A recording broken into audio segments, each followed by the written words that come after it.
Joining us is Chuck Wasserstrom, and Chuck is a former PR man for the Chicago Cubs. You can follow him on Twitter right now at C_Wasserstrom, and he blogs as well at chuckbloggerstrom.com, and you got a long conversation with Sammy Sosa. Hi, Chuck.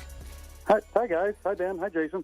Hey, what's up, Chuck? So this Sammy Sosa thing, the way that these two entities parted, and I'm not just talking about him and the organization, but him and the fan base. There's a lot of blame to go around, and a lot of it is on Sammy. But from everything that I've read in your blog, and now that national media is picking up on it, it seems as if Sammy is in a very prideful stance, but does want to be welcomed back into the fold. I think that's a very good way of putting it. I guess the best way, he really did enjoy playing the game. He enjoyed the banter with the fans. It didn't end in Chicago the way anybody thought it would have, and it definitely didn't end the way he wanted it to, and I believe he was very contrite with that. He's very apologetic. He owned up to everything, and I mean, hopefully, maybe this is the first step toward finally getting that done. Well, he hasn't owned up to using performance-enhancing drugs, and that sort of seems to be the linchpin of all of this, is that everybody's sort of waiting for that. Something, look, Manny Ramirez is a beloved member of the Cubs family. This isn't really that big a deal. It just seems he still is so dug in on denying the evidence from the 2003 New York Times report and from what he said to Congress. Why would it be, when others have done it, is that still something that he can't bring himself to do?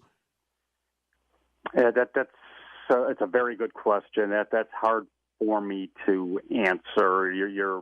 I can't tell somebody what they should do. He said he didn't do anything. I have no proof. There is no proof. To be honest with you there, and it's just one of those things. I know what people want him to do. Mm-hmm. I think he knows what people want him to do, but if he doesn't believe it, that he did anything, it's wrong to say. You should say something just for the sake of saying it. Some of this just seemed, overall, a lot of it seemed so needy. Like he seemed to go out of his way to talk about how successful and happy he is, and it seemed that he wanted, naming all the countries in which he's doing business and talking about how happy he is, and then the way the passive aggressive nature about when you asked would he sing the seventh inning stretch or come to the Cubs convention, and this very passive aggressive, I never say no to that. I owe something to the people, but I'm not going to say I'm here, please bring me back. I have too much pride. They know where they can find me. I mean, that sounded to me like he's crying out for them to come find him. Well, that was a very long question. So let me see if I can address it. I think there's the part of it where he's been in exile, so people think, okay, out of sight, out of mind. And I think some of it was just, look, I'm happy. I'm where I am in life. I'm content, enjoying having the little kids now. I'm enjoying the work I'm doing. I think, and then Dan, you were around him. He wanted to be liked. He wanted to be loved, and I think just the way it all ended, it was just really tough on him from that standpoint. How important is the relationship with some of the current ambassadors and Sammy Sosa, guys like Ryan Sandberg and Kerry Wood? Those guys were, if not behind the scenes, very in front of the scenes, and especially in Sandberg's speech at the Hall of Fame about PED users and how they felt about those guys. And, of course, the smash boombox is a thing of legend. So how important is it to mend those fences before he comes back into the fold? Very fair question, and one I wouldn't feel comfortable answering on his behalf. That would be something that hopefully one of these he would talk about. I did not ask him that question. Do you know where the resistance is coming from the Cubs side of it? You know, we heard Theo Epstein kind of nonplussed there and just trying to talk his way through it. Do you know where the points of resistance might be currently with the Cubs? I really, really don't. As you know, I haven't been there in 5 years. A lot of the people that I worked with and was close with they're not there anymore either.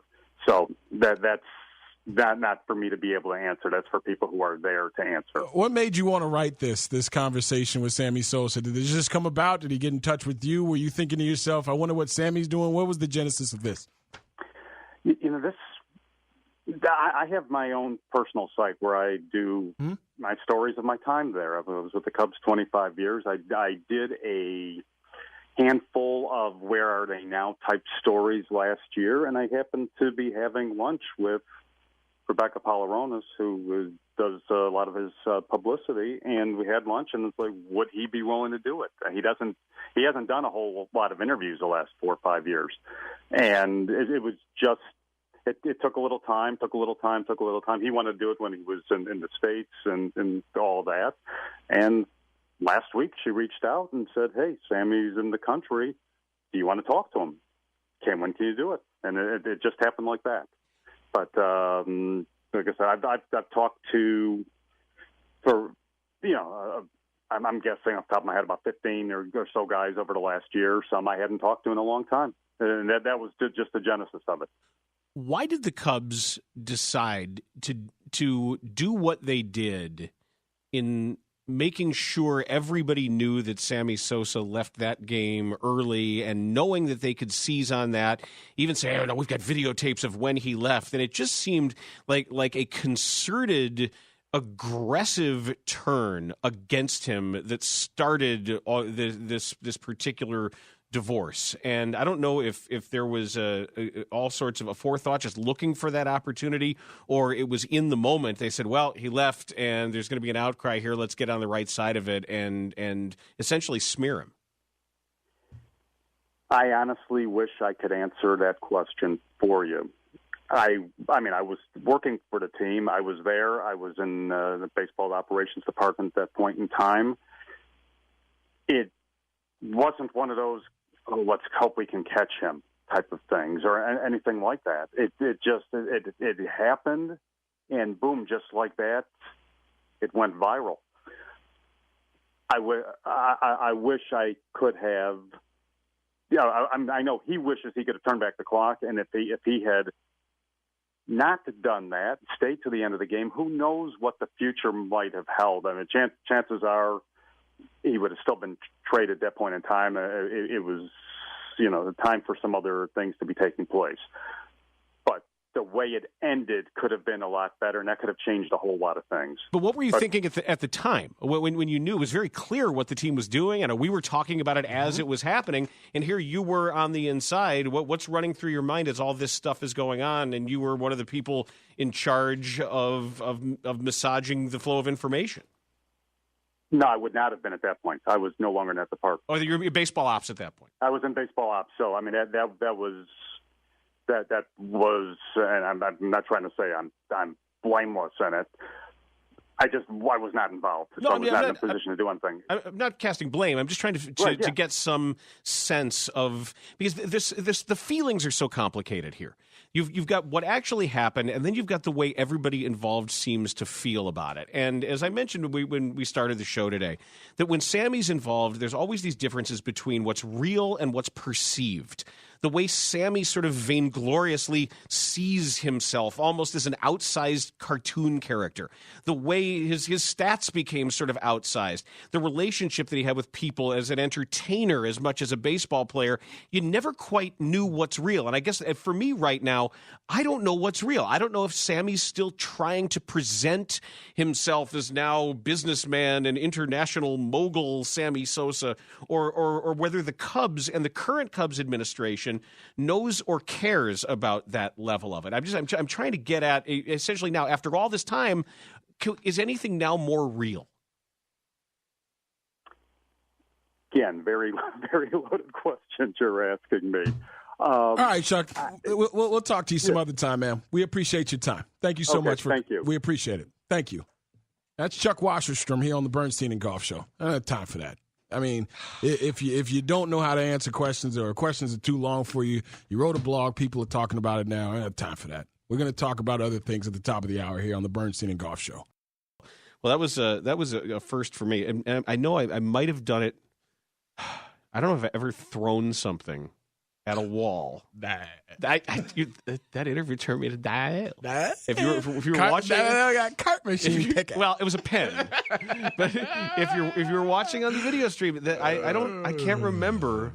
It's been years if I've ever done it before. That's something that has happened on the air that actually made me throw something. And listen, and not like screwing around, like throwing something at the producer or something, like just in a fit of pique. I'm as gracious a host as you can. I'm talking about actually when people coming into your home. This is like our radio home. I'm as gracious a host as the next guy. But it was the second, wow, that question is so long. Guess what? He's trying to make the question as detailed and as specific as possible because you're giving us absolutely nothing. And it's not about you shaming anyone. That's not what we're here. We're trying to actually get to the crux of the issue, which was you writing about Sammy Sosa. And national outlets are picking it up now. And Sosa doesn't comment. It's a story. It's as if he didn't understand why he was here. So, yes. I got no time. Like, what are we doing here? You know, after the first two answers, I was like, all right. It's a long question. What, do you fall asleep during a question? Hey, having done this for a while, we understand that some interviews are going to be a little bit more work than others. Like when you get a guy on and maybe you joke with him at first or you do whatever your technique is and then you get to why they're on and if you hear 3 or 4 word answers, all right, we're going to have to work a little bit for this one. But PR directors are supposed to understand, well, former PR directors are supposed to understand why people want to talk to you. What? When you go on the radio, when you go on sports radio, it is to inform and entertain. That's all. That's all. I could have put Sammy Sosa's publicist on. Oh, sounds like you did. I mean, you write something, you get calls from people, and then you wonder what you're going to get asked about? And by the way, he got treatment that any family member that I've dealt with would have gotten. Like, after a while, you don't want to talk. Just say, you know what, I'm done. I would rather him have had ejected out of that conversation than us because he didn't want to talk about anything. Like, we're sitting here asking him about the piece that he wrote, and he doesn't know anything, and he doesn't have any idea. And doesn't remember anything. Right, yeah. Ollie North is on the phone all of a sudden. Like, come on. It turned me into that. Yeah, throw something to it. It's a good thing I wasn't holding my phone in my hand. Yeah, because that would have been bad. Was that on the video stream? That would have been bad. And then I love the reactions as an educated listener. You know that's going to be dumb. You know any text that starts like that is going to be stupid. The optics of the way Jason cut off, and then big times Chuck Wasserstrom came off terribly rude. First, how did I big time him? Hey, we asked him 6 questions. He gave us 0 answers. It was done. It was finished. And the second time, he made it a point to go out of his way to detail that the questions were a little bit too long for his liking. Get the hell out of here. Come on, man. We're just dudes talking about sports. Kidding me? Like this, I don't need a pipe and a smoking jacket to sit down and talk about Sammy Sosa and running out of a clubhouse. And who's protecting whom here? Come on, still protecting Sosa and protecting the Cubs, and I don't know. Stop. Rudy says when payday rolls around, I might have a couple of bucks to rent out Goff's kid for a few hours and some money left over to have that last guest come back on and claim he also doesn't speak English. He said, I don't know who finally punched the table, but that entire thing amused the hell out of me. He's still laughing. Now you're gonna make me email Chuck Wasserstrom's people and say, you know what? I'm not sorry. KMA. What do you want to? I mean, nah, it's crazy. Come on, anybody that listened to that just now was sitting and guess what? We're consumers of the product as well. Like I listen to podcasts, I still listen to a lot of talk radio. You are sitting there listening to it, going, "All right, I'm listening too." He doesn't want that, and he doesn't want to answer that. And it's as, like you said, it's as if he's still connected to Sammy and the team. He mentioned that he talked to 14 or 15 other Cubs along with this, and I'm sorry, I hadn't heard of those conversations. You know why? They didn't bubble up to the top. They didn't make their way out. Like, you got something here. I'm not asking you to bury Sammy Sosa. I want to know. Just insight. I want to know what happened during the conversation, why the conversation happened. Where is Sammy now outside of all the, because this is bravado. This is chest pounding and also a little sensitive guy coming out at the same time. Right. This is him showing how needy he still is. So when you don't, we talk to interviewers all the time who don't get what they wrote. Like they wrote something. They wrote the answers to the questions, but there's an underlying theme whether it be but sometimes they realize it, and but they're comfortable coming on and explaining, that in hindsight or as this is what was going on. Sometimes the way things sound aren't exactly as they appear on paper, and when you talk about the circumstances that surround it and what's underlying some of this stuff, and the conversations that have to go on sometimes to get the opportunity in the first place. By the way, and we took him to 54. Which was the limit. So I wasn't going to mess around and have some benign, ridiculous who you're talking to next question. It was a wrap. And he had decided it was a wrap before that. So there it is. Have at it. Baseball things. I promised that we'd talk about other things, but it seems as if people want to talk about this.